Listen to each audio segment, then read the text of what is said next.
All right, we're live. It is 8 o'clock and welcome to Psyfeld. This morning's discussion would be on the Andrea Doria. Where would our group like to start?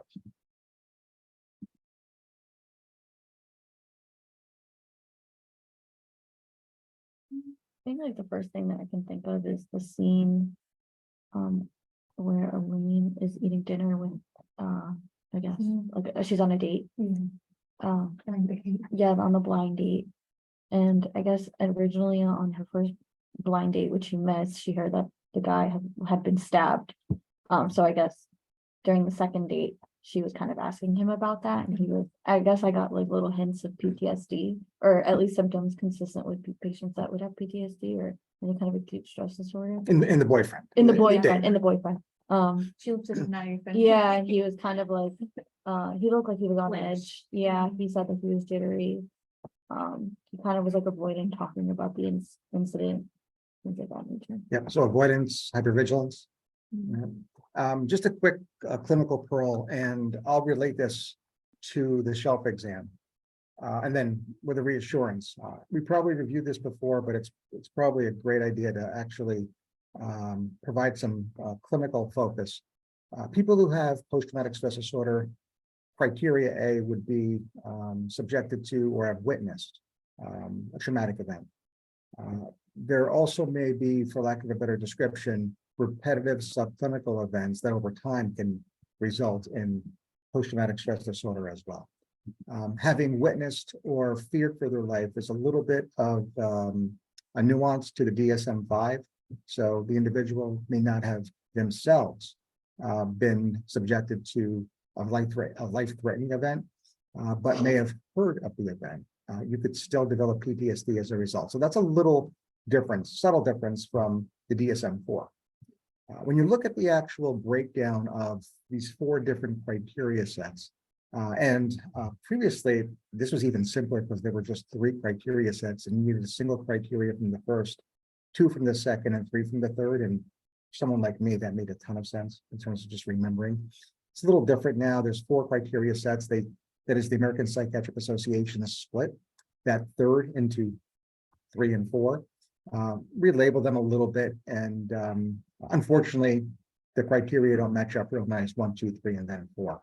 So, nonetheless, very rarely, especially on a shelf exam, do you have to know the actual number of criteria for diagnosis and in clinical practice. While you do, because of that validity, you could always look it up. And so, not really a whole heck of a lot to memorize. That said, that initial criteria set of re-experiencing, right? Many of us will often think of nightmares and flashbacks, and we'd be right. But the clinical pearl, not necessarily the shelf exam, but the clinical pearl, is that your patient may not have ever experienced a nightmare or flashback, but because you only need a single criteria, you could still rule in. All right, so what are some other examples of re-experiencing criteria other than nightmares or flashbacks? Intrusive thoughts, right? Psychological distress, and physiologic hyperactivity, which of course will never be spoken by a patient. What will the patient present with if physiologic hyperactivity? Yeah. They may use the P word. They might actually say my panic is worse. And if you don't understand that they may have a history of trauma, whether it's recalled or not, you may miss PTSD if they reliably tell you, I've never had a nightmare flashback, right? So just a clinical pearl. Similar for the arousal criteria, right? Hypervigilance, which we see here, the exaggerated startup.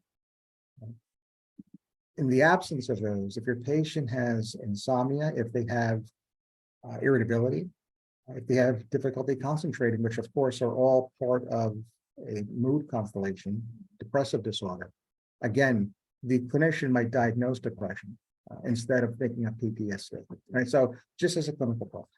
On the other hand, your shelf exam is very, very likely to incorporate at least some of the criteria that we all recall, pardon the pun, as defining post-traumatic stress disorder, including hyperarousal states, flashbacks, nightmares, hypervigilance, and the exaggerated startle. So the shelf exam is a reassurance that very rarely, I've never seen a question in which all of those were omitted.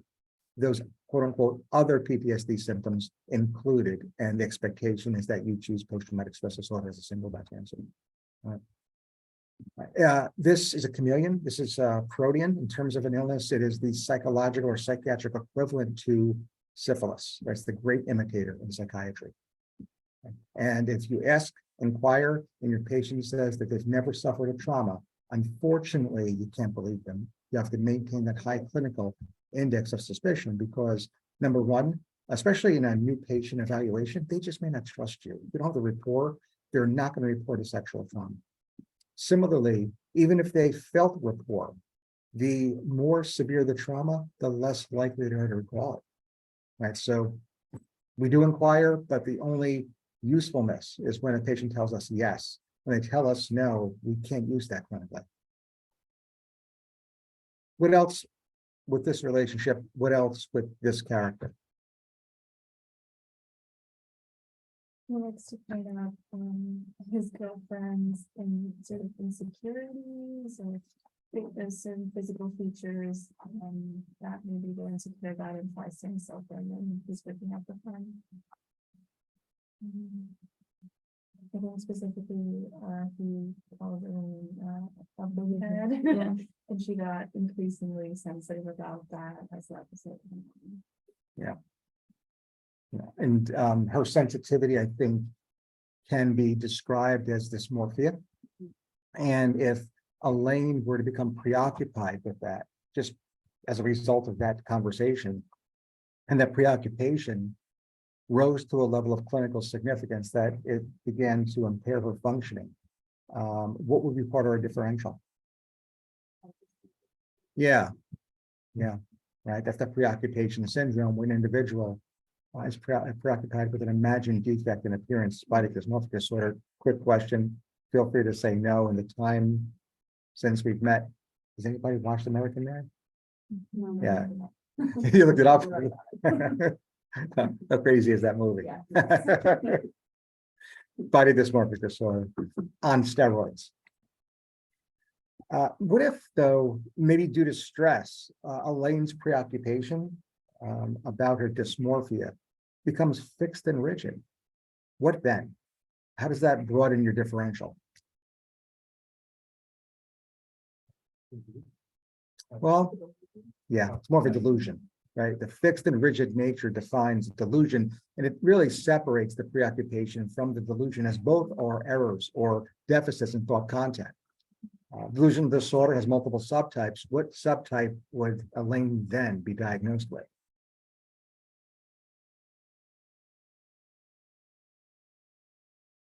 Somatic type. Dysmorphia is somatic type. Again, here, we can have someone with pre-established body dysmorphic disorder, but their preoccupation may evolve to a delusion. And if this isn't just a transient phase, she may have evolved, that is, the illness may have evolved to a delusional disorder, in as much as the preoccupation has evolved to a delusion. 5 different subtypes of delusional disorder, in this case, will be somatic type. What are the other 4? Prescriptory, good.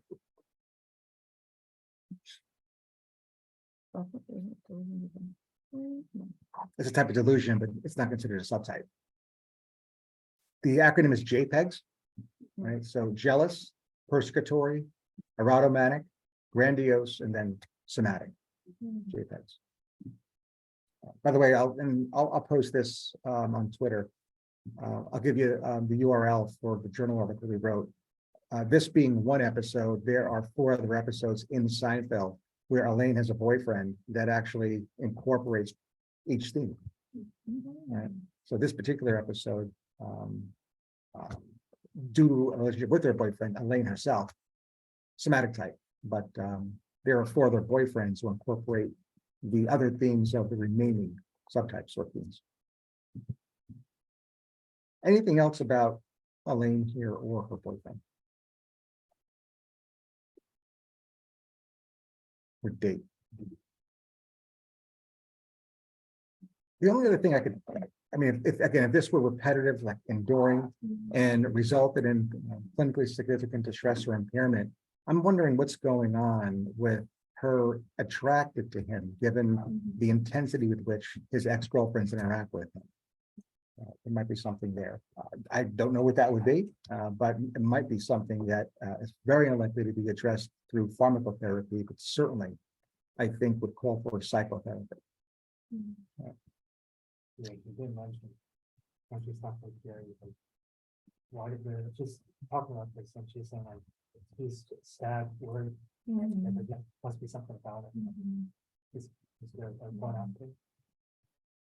She plays conflicts. Yeah. And again, for a single relationship, not a big deal at all, but an enduring pattern that itself results in clinical significance. This may come up the clinical attention then. All right, what other characters want to talk about this morning? Kramer. What did you observe in Kramer?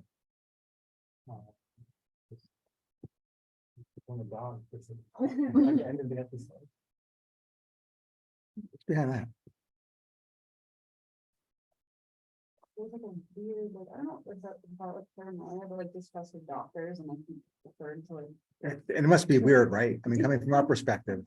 well, I mean, he was back. Yeah. So he would like go see a doctor for his own illness, but like got a dog that had a similar illness and other dogs Yeah. that and took the dog's medication. A quick disclaimer, there is a, for lack of a better word, subculture, trans species, in which individuals believe they are not human and therefore another species. So respectfully, unless those thoughts result in clinically significant distress, it's a norm. It's normative in our culture. That said, for purposes of didactic, let's say that it does result in clinically significant distress or impairment. What then will we do? We're going to keep it fictional. What's going on here? So I think we have the etiology. There's significant distrust. And now we're going to convene a team that's going to inform Kramer's psychotherapist because he has asked for help. Here's our team. And we want to kind of delve into this etiology. What theoretical construct might we adopt in focusing on Kramer's trust issues?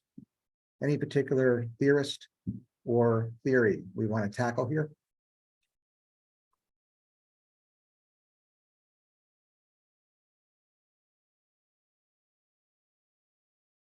Whose theory of personality development begins with basic trust? No? Yes, but he didn't name it basic trust. Oral phase, yes. So you're right. Yes. No, look it up. We'll take a second. Yeah. Yeah. Okay. Yeah.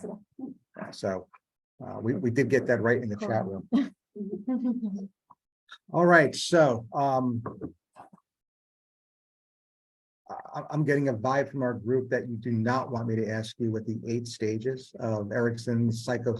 Look it up. You have to look it up. More importantly, what is Erickson's favorite color? Yeah, try looking that up. I dare you. I was kidding. It's not, you're not, I mean, go for it. I mean, I want to see if at this point, you're going to blow me away if you tell me to go. So we've been reviewing Erik Erikson for well over a decade, and I've asked this question for well over a decade. I'm going to go around the room and have your best guess. To date, no medical student during their clinical clerkship at RWJ Medical School has ever gotten this right, but let's go left to right, clockwise. Erickson's favorite color? Gray. Gray. Orange. Yellow. Oh, I think it's yellow. Oh, it's a good thing you didn't because he's young. Blue. Blue. Okay, it's beige. Mm. It's beige. Yeah. Little known fact. Little. That's the real color. We'll tell Erickson that. There's a lot of theories behind this. His publicist was someone who I think deserves a lot of credit because Erickson was a horrible speller. So spelled B-A-I-G-E. you actually get the different psychosocial stages of personality development per this theorist's memoir. So B, basic trust versus mistrust. Now, the difficulty here is the A. Not only do you have to remember that he misspelled it, but there are 4 A's. I'm sorry, no, I take it back. I'm sorry. Autonomy versus shame and doubt corresponds and parallels Freud's anal stage. Okay, there are 4 I's. Anyone take a stab at this? It's not independence. Insecure? It's not insecure. Isolation. So it's not isolation. It's close. That's close though. We're gonna keep that in the back of our minds. Initiative, right? Initiative, followed by industry, followed by identity, followed by intimacy. Right, and that takes us to young adulthood. The G is middle adulthood, generativity versus stagnation. Stagnation is a clinical term, psychological term that is defined through a midlife crisis. And then finally, the E is ego integrity, which is old age. Ego integrity versus despair. Did I get that right? You're good. All right. Beige. Less than 5% chance you're going to see that on your shelf, but now if you do it, they're easy points. All right, so Kramer, in his distrust for the medical field, may have been fixated or regressed back to the first Erickson stage of basic trust versus mistrust. So that's just our hypothesis that we would then feed to his psychotherapist in this fictional scenario. What else is Kramer? I actually initially thought he was having like some kind of hallucination where the dog was barking. But then I guess the dog is actually barking. That's just Coughing. yeah, sorry, coughing. Something else. Just picking up on that just for a quick, again, probably clinical point. Individuals with cluster A personality disorder, which Kramer likely has, whether it's schizoid versus schizotypal, are subjected to or at risk for stress-induced psychosis. Right, so you have a predisposition. Remember, predisposing factors like precipitants, like perpetuating factors, can be biopsychosocial. So when we think through biopsychosocial precipitants, I'm sorry, predisposers. Psychologically, the cluster A personality disorders confer risk. All right, so predisposed, psychological predisposed, and that's the cluster A personality disorders of which Kramer has. Right, we know that he has a maladaptive use of the defense mechanism of fantasy, which is largely defining of schizoid, and certainly he's odd and he's eccentric, the hallmark quality of the schizotypal personality. So where he lands, I'm really not sure, depending on which episode you watch. I mean, it could be either or. Nonetheless, cluster A personality confers risk. It is a psychological predisposer to future mental illness, including what? Yeah, schizophrenia.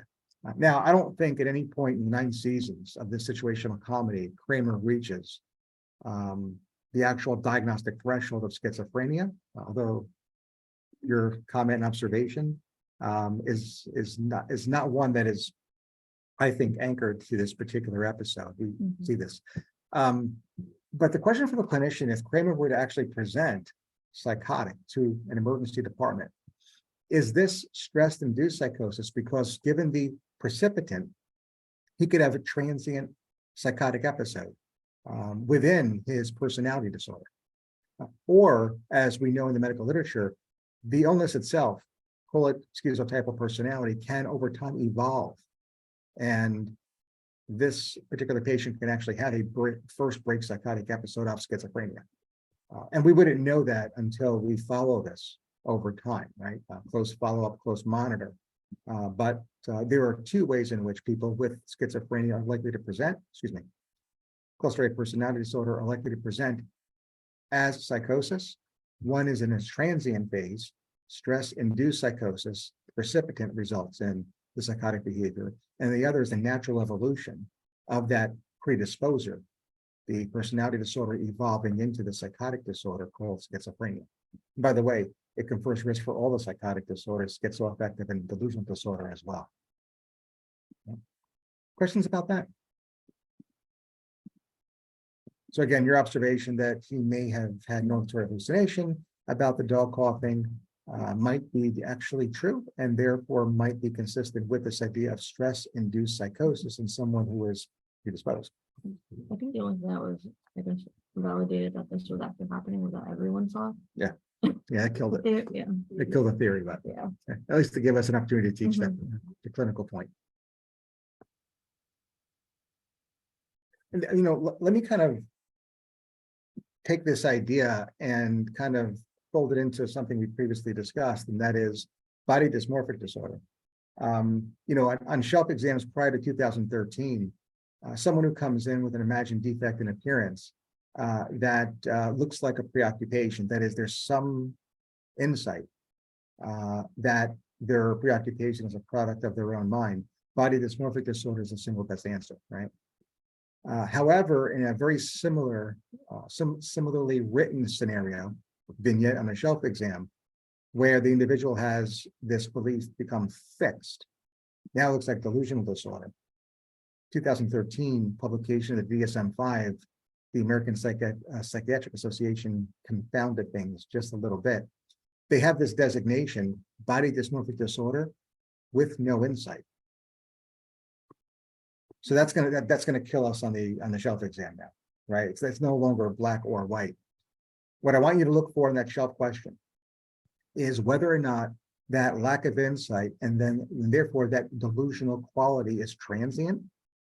Is it stress-induced psychosis within the context of this disorder called body dysmorphic disorder? Because if so, body dysmorphic disorder remains your single best answer, albeit with no insight. However, if not, if it looks like there's actual progression of illness, right, and somehow the vignette's going to have to paint that, then we're looking at delusional disorder, right? The lack of insight is part of the delusion, and therefore the illness is called delusional disorder. In this case, it will be somatic type.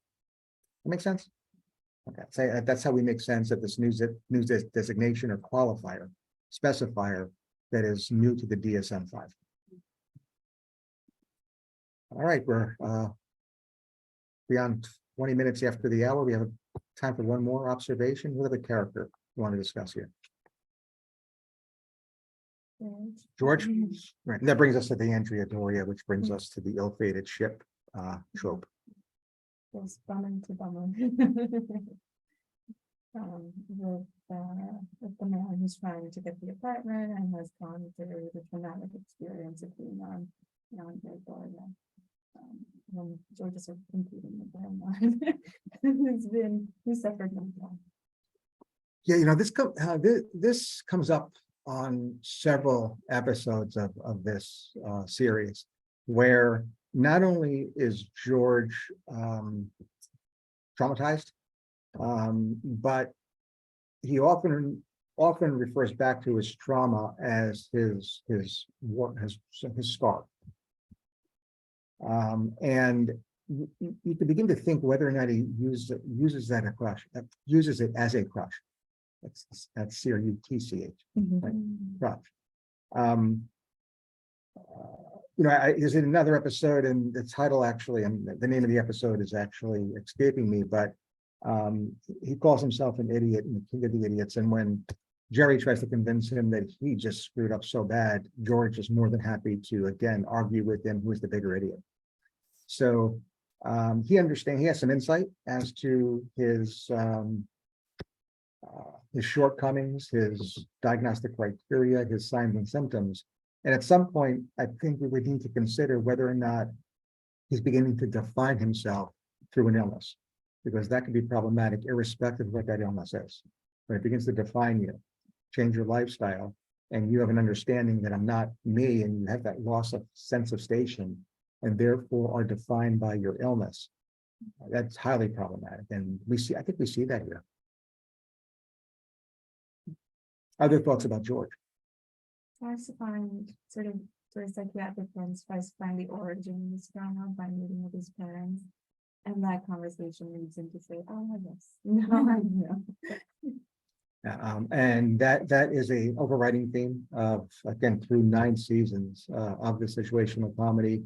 The stanzas, Frank and Estelle, are peripheral characters that are in multiple episodes, and I'm not sure if there's a single episode where you don't see this antagonistic relationship with their son. There's even episodes where George is watching home movies. So you hear George as a child and get more than a peek in that window. So it's not even the character or the patient self-report. We actually hear, we don't get to see the home movies, but we hear a child George, 8 or so. It's not a nurturing home environment.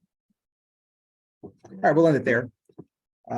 For the interns, we're going to log off and we'll log right back on at 8:30 for our cable rounds. See you there.